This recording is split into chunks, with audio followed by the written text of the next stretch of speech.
to talk about clean products that you will find in clean retailers with really good ingredients that are still problematic and can cause you to have either sensitivity or hyperpigmentation. If you're new here, my name is Nadia founder of Functional Beauty and the Beauty Doctrine, where beauty meets health. I love the corporate world to educate consumers on best practices and how to get their best skin without intervention and without sensitivity.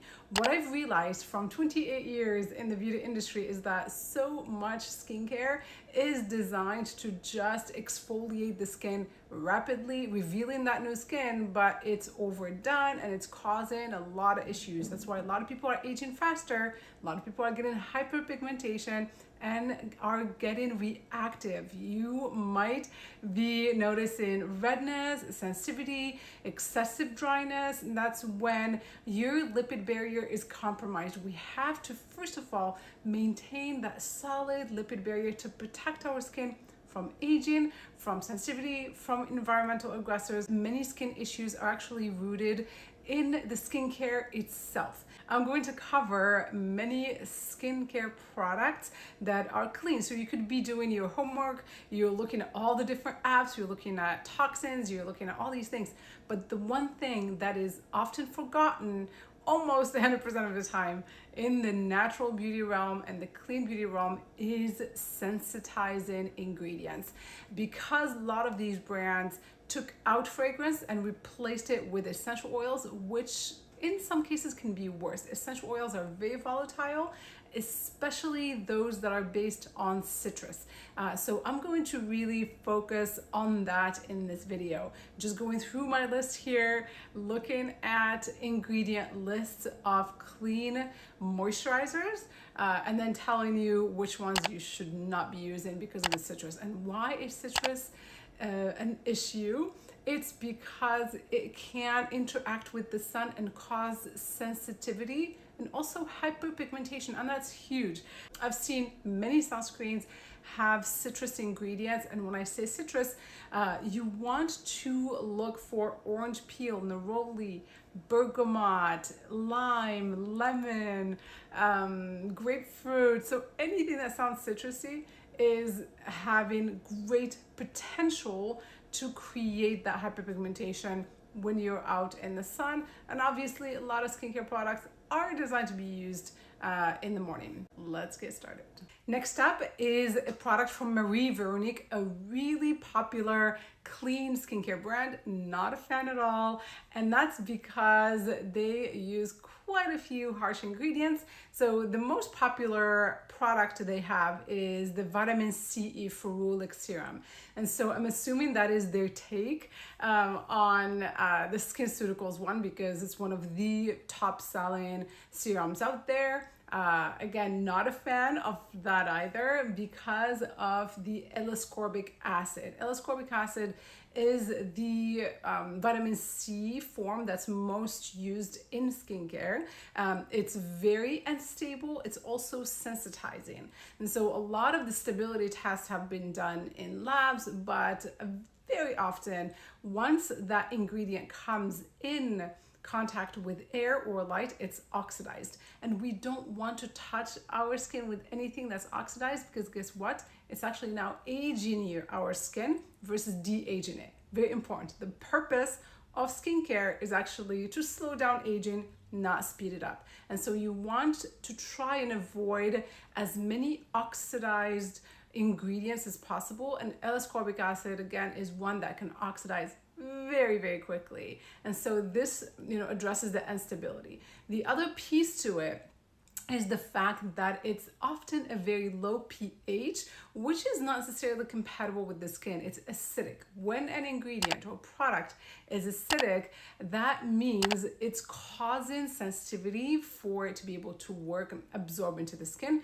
We don't want that. There are now, thankfully, in the last few years, many vitamin C serums that are, fat soluble, they're lipophilic, so they're able to very easily absorb into the skin without causing sensitivity. L-ascorbic acid is not one of them.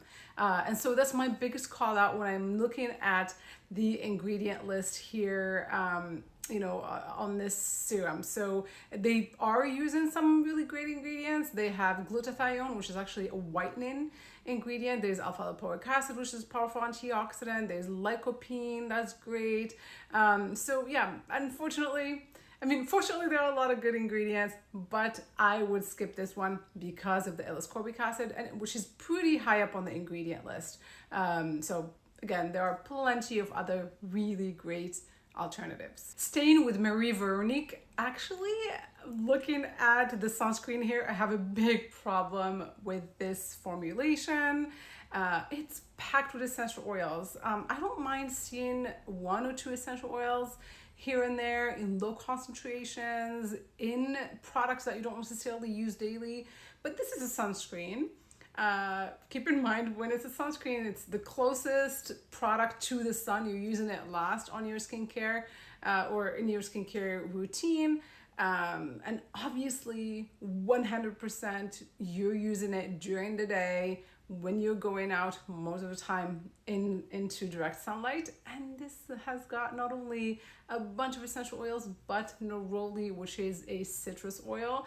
And so if you wear this and you're going sunbathing, I would assume you're highly likely to develop hyperpigmentation. Citrus and the sun don't match. They don't like each other. And so that's how you can get that onset. If you've never gotten hyperpigmentation, you go, lay out in the sun with something citrusy on your face, you're prone to developing that. I don't like seeing lavender oil either. Lavender oil can be very sensitizing. It's also an oil that shouldn't be used on males because it's very estrogenic. So that can kind of mess with your hormones a little bit, especially if, with sunscreens, if it's something you're using all over, you're reapplying consistently. So sunscreen is one of those products that we should be very careful of. The other ingredient I don't necessarily like here is kiwi. Kiwi is an enzymatic ingredient. So it's rich in enzymes, and enzymes are designed to exfoliate. So, there's a lot of poorly selected ingredients that should probably not be in a sunscreen. A sunscreen should be a lot simpler than this. It should be high in zinc. It should have some great, oils like castor oil, and that's really it, like plant oils, not essential oils. It shouldn't really have all of these essential oils because they're not going to help you that much. So yeah, this is one of my least natural / clean sunscreen formulations. It's not something I would even touch my skin with. I'm kind of more lenient with certain formulas, but this one specifically, I just wouldn't use myself. Staying with the theme of a lot of essential oils that should not belong in skincare, I'm looking at this ingredient list by Josh Rosebrook, Complete Moisture Cleanser. So again, it's all natural, it's all clean, but there's lavender extract, there's cinnamon. Why is cinnamon used in skincare? That I will never understand. Well, I kind of understand. It's because of the pleasant scent. A lot of these essential oils are used as fragrance or alternatives to fragrance, but they can be very sensitizing. Cinnamon and lavender, those two are powerhouses when it comes to sensitivity. We don't want that. And then of course you have eucalyptus as well. You have citrus in the form of bergamot. So this is not something I would personally be rubbing onto my face every day to remove makeup. So cleansers, you gotta be careful of.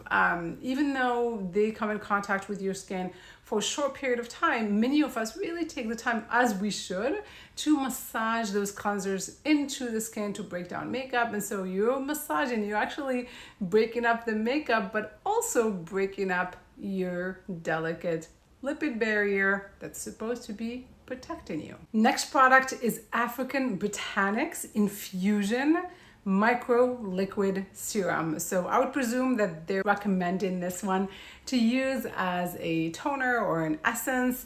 First of all, no skincare product should cost $200. It just shouldn't. There is no reason you should have to pay $200 for this. Secondly, looking down or looking deeper into the ingredient list, I mean, there is really nothing special here. It's a concoction of natural ingredients, but those include citrus, salicylic acid, and lactic acid. And so this is not something, let's say you love this and you're totally willing to spend $200 on a toner. I probably would still avoid using it daily so you don't get to a place where you're really sensitive. So I've explained the citrus already when I spoke about other products, but the two other ingredients here are salicylic acid, which is a fat soluble beta hydroxy acid, so that goes really deep to control oils. So this could be suitable for somebody that really has an oil issue that's extra oily, maybe acneic. And then you have the lactic acid, which is an exfoliating agent. I don't believe exfoliating agents should be used daily. Maybe if you have an acne flare-up, you can use something like this 3-4 days in a row just to get a jump start on the healing process, on kind of trying to control that acne flare-up, and then space it out.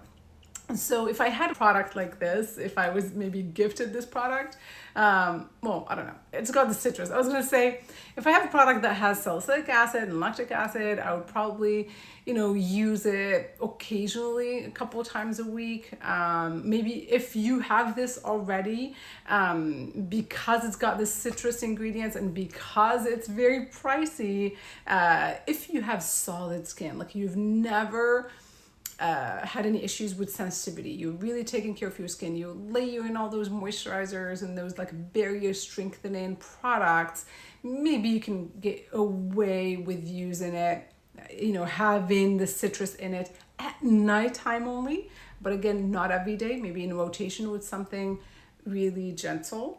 But I would definitely avoid using this one during the day and consistently. It should not be your go-to product day and night, for a long period of time. Another product from this brand that seems overpriced, it's $160, is African Botanics Resurrection Cell Recovery Serum. So it is another product from that brand that's got, witch hazel, you have cucumber and a bunch of different natural ingredients, but they love their citrus, so it's right there staring back at me. And there's some natural parfum, which means they have a blend of essential oils to add, a scent to the product. Not a fan, so that's another one where I probably would just save that money. $160 can probably buy you 3 or 4 really good, clean, non-sensitizing skincare products versus one serum that has that many essential oils, including citrus. And this is it for this video. I'll be making a lot more of these review videos. Please let me know in the comments which products you are using that you'd like for me to review. I'll be happy to do so. Until then, be well, be safe, be beautiful. Take care.